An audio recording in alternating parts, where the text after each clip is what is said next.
Ngiyanibingelela ababukeli beBlack Lives TV lona ngophela lwasebathenjini uhlelo ngabuyelana emendweni namhlanje ngihamba nodadewethu lapha naye ofuna ukuzokwazisa i-country ukuthi kungani abuya emendweni bafethi-ke uhambo lwethu alifani olomunye linjena olomunye linjena naye unohambo lwakhe afisa ukulishare ne-country namhlanje sabone ngiyakwamukela sisi ohlelweni ngabuyelana emendweni lona ngophela lwasebathenjini le kwaSomoba. Yebo, sawubona njani sisi? Ngiyaphila mami. Ngiyaphila. Igama lami nguzama kodwa isibongo ngicela ungazisho. Okay. Ngihlala la eThekwini, kwelinye nje lamalokisha la eThekwini. Okay mami. Ngine story la engifisa ukushare nabanye abantu. Njengoba ngizoshare nabo futhi kube i-awareness kwabanye ukuthi bangangeni nabo kule nkinga mina engangena kuyona. Okay.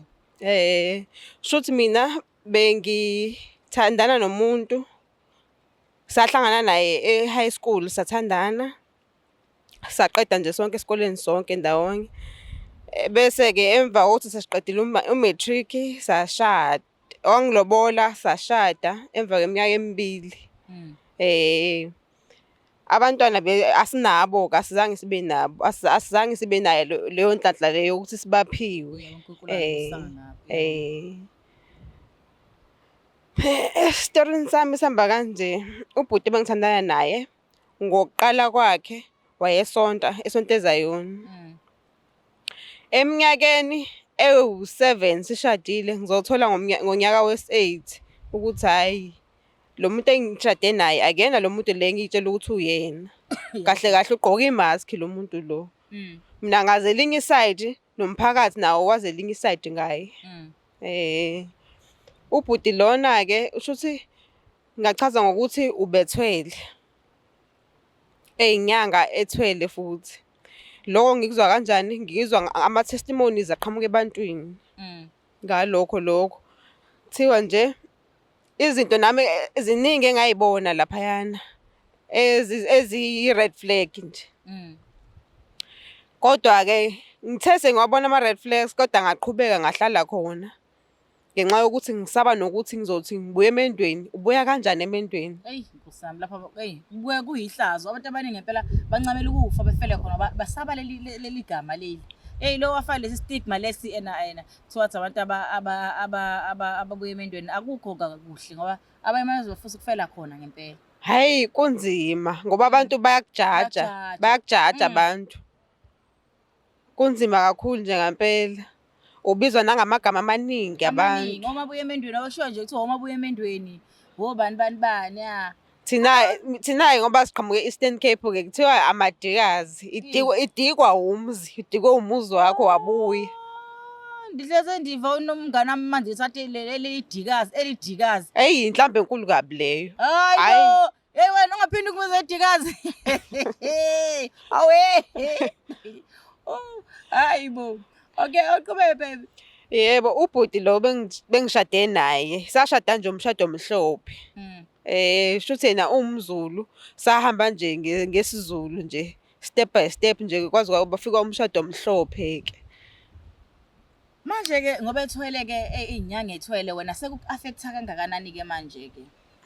Yabona nje bengisenkingeni ngoba ngaqale ngathola ama-threats efonini yami abantu bomphakathi. Nama customer abo abakhala ngokuthi ubaskemile izimali zabo. Hayibo. Izombolo nje zezimali. Yabona nje khona nangesinye isikhathi nje la ngase ngithengelwe ngisho inkabi ekufanele ngibulale. Ilaya yena lo muntu. Yebo. Befuna phela ukumzwisa naye kumshaya kwi-weakness yakhe. Angithi uma ufuna ukushaya umuntu mawufuna ukulokhuza ukumzwisa kabuhlungu bheka ukuthi ubani amthandayo mhlawumbe emndenini wakhe noma nje ilunga nje lomndeni oyedwa nje umenzakalise lapho uzobe usumtholile uthi hayi umshaye la kuzozwela khona ngempela. Ubhuti lona ube nokuthi ebusuku njalo ngo8 uyanyamalala. Uzoqhamuka seqhamuka ngo10 athi ube busy nomsebenzi. Kukaningi ke nabantu besifazane nje bengisendele ama message bethi nanga umuntu wakho la inyanga enjani le ephuzayo. Mana amaphoyisa mawuthola ama threats ukuthi ena ufuna ukubulawa enze njani wona? Ama-cases ngangiwareporta e-police station, yazi-ke eSouth Africa, hhayi amapholisa la e-South Africa bandla. Hhayi ngiyakhala ngawo. Uvele uvule i-case nje, unikeze i-case number, emva kwalokho akwenzakali lutho. Akwenzakali lutho nje. Amaphoyisa futhi nje kule ndawo esihlala kuyona nje ayayisaba. Once wathi uhlala khona, hhayi. Hhayi, awasondeli. Angazi nami indaba besaba nje. Ufika nini-ke esiphethweni sokuthi cha manje-ke ngiyahamba ngikhathele. Undidike ngempela lo mzi la ndiyemka. Hey, sekukaningi ngithola ama-infections ngaye mangilale naye. Uyena kuphela umuntu ebengilala naye angithi. Sekukaningi-ke nje. Uzothola ukuthi ngilale naye sengizoya kuma-period. Ngisho kungazona iy'nsuku zami zokuthi ngikuma-period, kodwa nje once nje sahlangana sengizoya kuma-period. Kanjalo Nkosi yami, hayi shame. Lento le isebenza ngesinye somuntu. Naseklinikhi nje kade ngangiya nje sengiphila nje ngokudla amaphilisi nje okuprevent ama-STI nje izifo zocansi nje. Manje wenze njani kwagcina ushiyileke? Ngadayisa iy'nkukhu ejalidini lakhe la egcekeni ngoba angithi abantu bebefika abanye bezogeza, abanye begeza ngey'mbuzi, abanye ngey'nkukhu. So mina ngaqala ibhizinisi ley'nkukhu. Iy'nkukhu bekwezami namakhandlela nawo bengiwadayisa. So ngaqala ngabeka imali kancane kancane kancane, naye engipha imali. Ngiyithatha ngibeka i-akhawunti ngisave imali. For iminyaka emithathu ngaze ngaba nesibindi sokuthi hayi ngiyaphuma la. Manje akaze mhlawumbe befike-ke laba abamthembise mhlawumbe bezodubula mhlawumbe kuthiwa naku bangenile ekhaya noma abantu bebona imoto thizeni ihambe ngasegcekeni nasendlini. Khona la ngonyaka u-2017 khona la sabona khona imoto emnyama yayilibele idlula nje ngasemzini. Inamawindi adimile. Uphi yena njengamanje uGayi? Ukhona lapha kwakhe. Mangabe uthi uyahlukana naye wathini? Angizange ngize ngimtshele, angizange ngize benginasi isibindi sokuthi ngimtshele. Ngaqoqa nje imithwalo yami. Ngilibele ngithutha kancane kancane kancane. Ngirenta indawo ngoba vele imali bengayisweli. Imali nje intanayo bengipha nje. Siphila i-soft life naye. So eqoqeni kwami kancane kancane ngibeke kamngani wami la sengisuke khona ngase ngihamba-ke sengiyorenta-ke i-room-ke ngo-R1,000. Manje akacingi nje akakufuni mhlawumbe. Ngamsendela imeseji ngamthumela nama-message ku-WhatsApp. Nje sakhuluma ngefoni ukuthi ngiyakwala angisakuthandi manje. Sengikhathele izinto ozenzile ngempilo yami, gembula ngempilo yami. Impilo ikanye, uphila kanye, awuphili kaningi. Wangayijabula-ke incwadi wena? Khona ngayishiya incwadi. Ngambhalela ngayishiya phansi kwesicabha ngayishutheka nje. Seyisho incwadi yeni phela yokushada yanixhumanisa awudabulanga lutho? Angizange ngidabule lutho. Sisakwi-process yokudivorce. Wena nje waphuma ngomzimba wakho? Ngaphuma ngomzimba nje. Umzimba wami. Phela. Hayi Nkosi yami. Manje anibonana nixoxe? Hayi, asixoxi.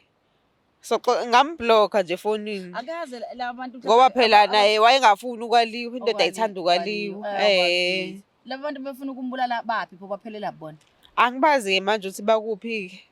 So wena nje the reason waphuma nje waphumisa ukuthi sengibalekela impilo yami nje. Impilo yakho ngoba befuna ukubulala wena befuna ukuzwa nobuhlungu. Yebo.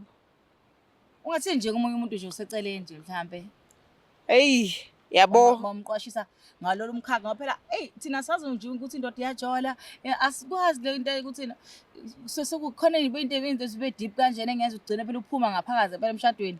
Zikhona ngampela ngithi nje abantu cela ukubaxwayisa nje ukuthi nje umuntu nje mawuthandana naye yazi yonke i-background yakhe, umcheck. Ungaveli uthandane nomuntu nje usanda kumbona. Wenze sure nje ukuthi nje imali ongazazi ziqhamukaphi. Ungazidli lezo imali lezo. Abantu bangcolile la ngaphandle. Nkosi yami. Kubi. Siyabonga ngesikhathi sakho ukuthi uzosishara nathi isitori sakho. Usishare nomhlaba wonke ngoba uchazile ukuthi kwabanye kuyi-awareness ukuthi ake sebemehlomani ake singajabuliswa lama champagne akhona la adulayo ngoba kuze iDurban July ngizonibona bafethu ngikhohle ukuxoxa ngiya kuDurban ngiya kuDurban July angazi noma le video iyodlala isadlulwa eDurban July bafethu njalo ungakhohle ukungifollowa einkundleni zokuxhumana ku-Facebook ngoPearl Mthembu, ku-TikTok ngoPearl Kadini uPhoso Mthembu.